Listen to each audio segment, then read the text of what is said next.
Welcome to the marvelous land of Oz. I'm Mardell, reading Ozma of Oz by L. Frank Baum.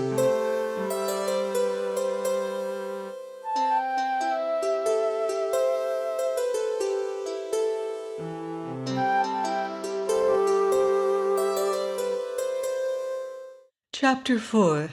Tik-Tok the Machine Man. After an hour or so, most of the band of wheelers rolled back into the forest, leaving only 3 of their number to guard the hill. These curled themselves up like big dogs and pretended to go to sleep on the sands. But neither Dorothy nor Billina were fooled by this trick, so they remained in security among the rocks and paid no attention to their cunning enemies. Finally the hen, fluttering over the mound, exclaimed, "Why, here's a path!" So Dorothy at once clambered to where Billina sat, and there, sure enough, was a smooth path cut between the rocks. It seemed to wind around the mound from top to bottom like a corkscrew, twisting here and there between the rough boulders, but always remaining level and easy to walk upon. Indeed, Dorothy wondered at first why the wheelers did not roll up this path, but when she followed it to the foot of the mound, she found that several big pieces of rock had been placed directly across the end of the way, thus preventing anyone outside from seeing it, and also preventing the wheelers from using it to climb up the mound. Then Dorothy walked back up the path and followed it until she came to the very top of the hill, where a solitary round rock stood that was bigger than any of the others surrounding it. The path came to an end just beside this great rock, and for a moment it puzzled the girl to know why the path had been made at all. But the hen, who had been gravely following her around and was now perched upon a point of rock behind Dorothy, suddenly remarked, "It looks something like a door, doesn't it?" "What looks like a door?"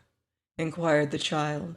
"Why, that crack in the rock just facing you," replied Billina, whose little round eyes were very sharp and seemed to see everything. "It runs up one side and down the other and across the top and the bottom." "What does?" "Why, the crack. So I think it must be a door of rock, although I do not see any hinges."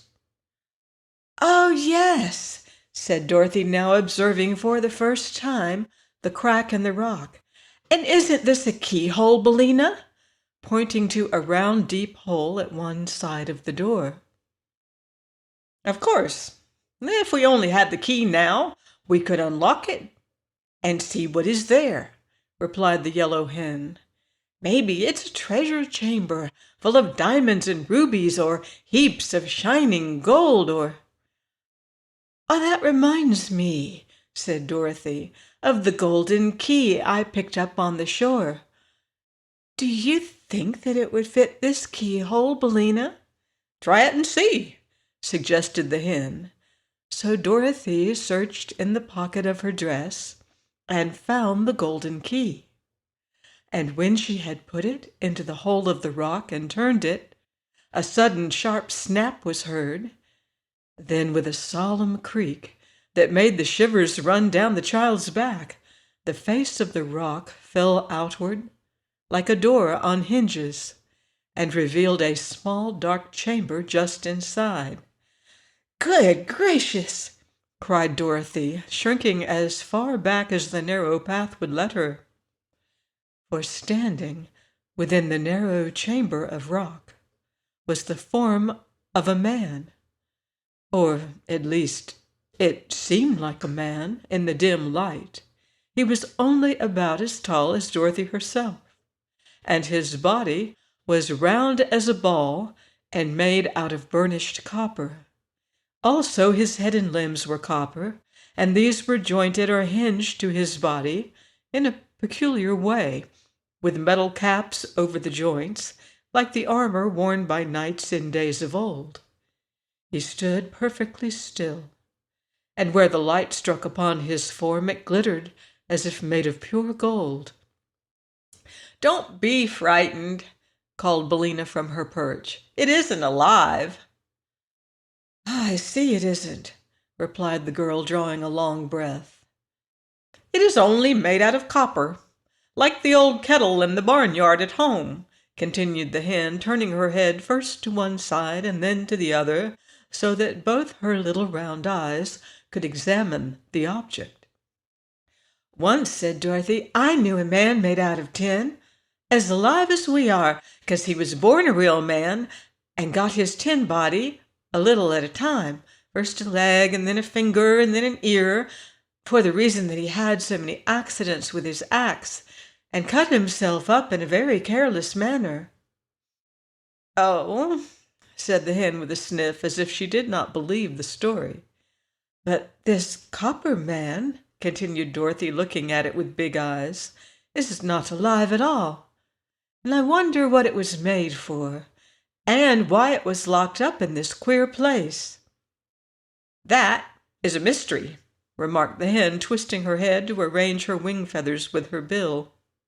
Dorothy stepped inside the little room to get a back view of the copper man, and in this way she discovered a printed card that hung between his shoulders, it being suspended from a small copper peg at the back of his neck. She unfastened this card and returned to the path, where the light was better, and sat herself down upon a slab of rock to read the printing. "What does it say?" asked the hen curiously. Dorothy read the card aloud, spelling out the big words with some difficulty, and this is what she read: "Smith and Tinker's patent double action, extra responsive, perfect talking, thought creating mechanical man, fitted with our special clockwork attachment, thinks, speaks, acts, and does everything but live. Manufactured only at our works in Evna, land of Ev. All infringements will be promptly prosecuted according to law." "How queer," said the yellow hen. "Do you think that is all true, my dear?" "I don't know," answered Dorothy, who had more to read. "Well, listen to this, Billina. Directions for using, for thinking, wind the clockwork man under his left arm, marked number 1. For speaking, wind the clockwork man under his right arm, marked number 2. For walking and action, wind clockwork in the middle of his back, marked number 3. N.B. This mechanism is guaranteed to work perfectly for 1,000 years. "Well, I declare," gasped the yellow hen in amazement. "If the copper man can do half of these things, he is a very wonderful machine.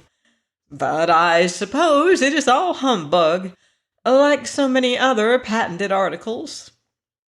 "We might wind him up," suggested Dorothy, "and see what he'll do."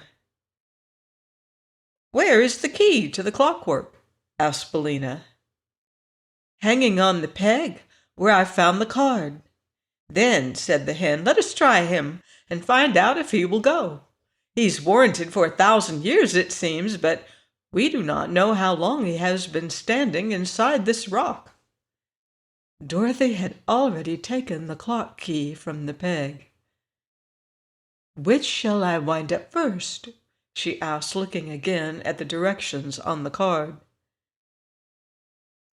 "Number 1, I should think," returned Billina. "That makes him think, doesn't it?" "Yes," said Dorothy, and wound up number 1 under the left arm. "He doesn't seem any different," remarked the hen critically. "Why, of course not. He's only thinking now," said Dorothy.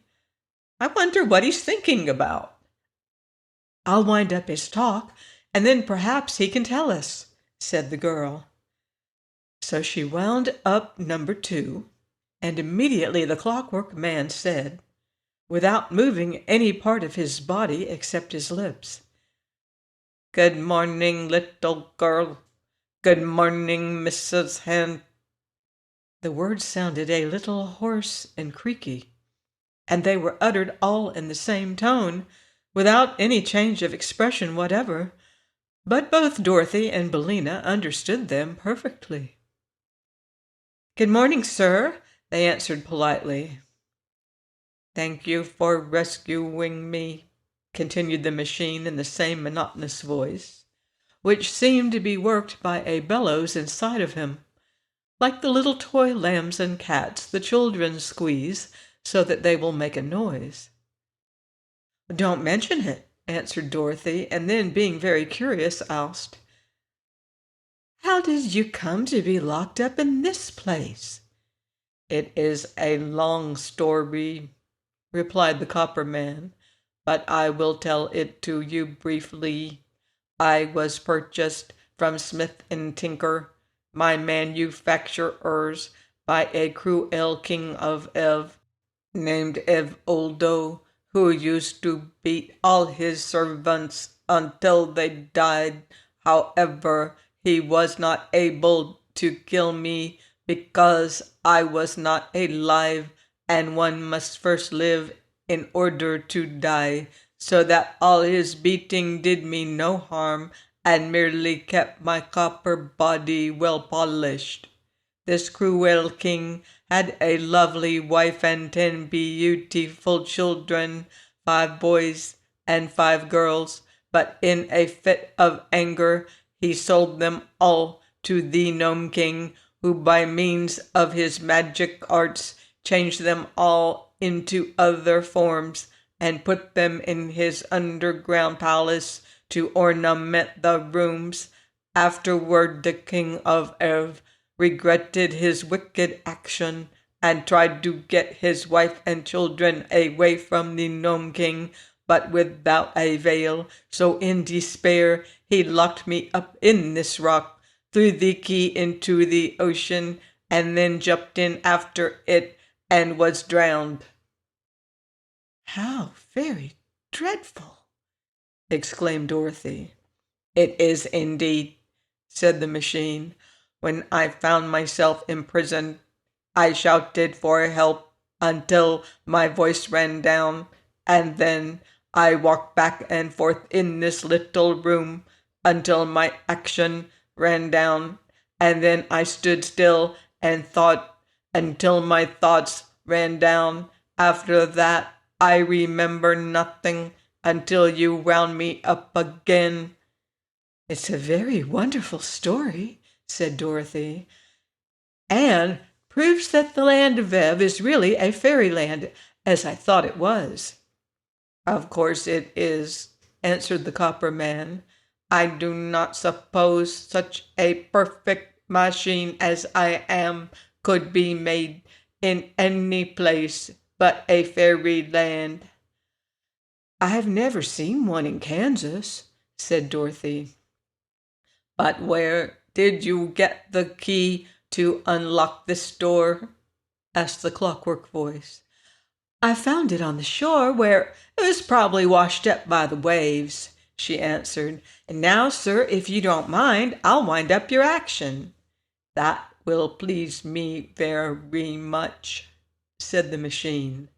So she wound up number 3, and at once the Copper Man, in a somewhat stiff and jerky fashion, walked out of the rocky cavern, took off his copper hat, and bowed politely, and then kneeled before Dorothy.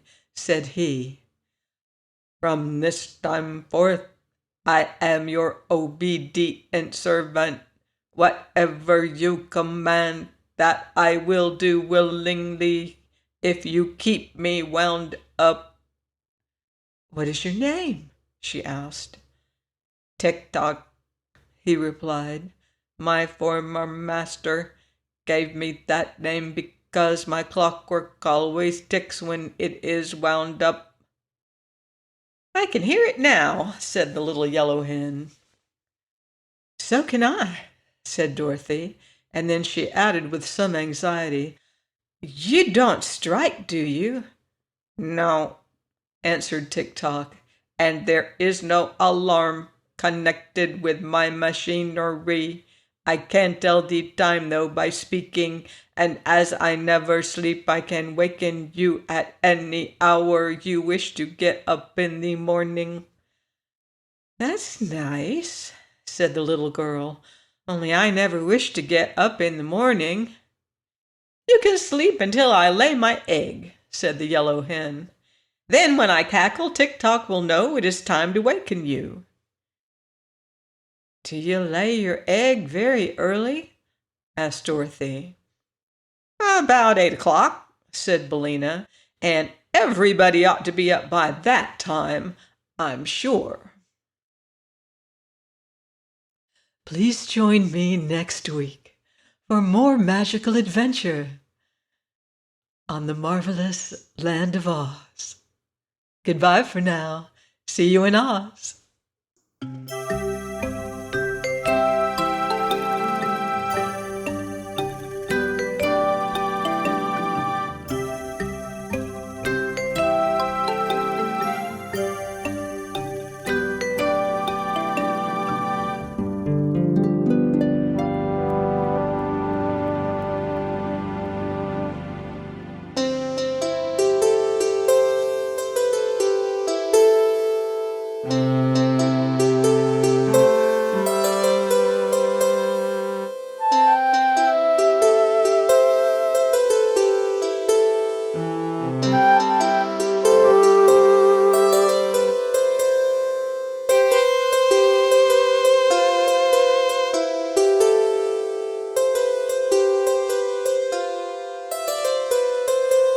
Música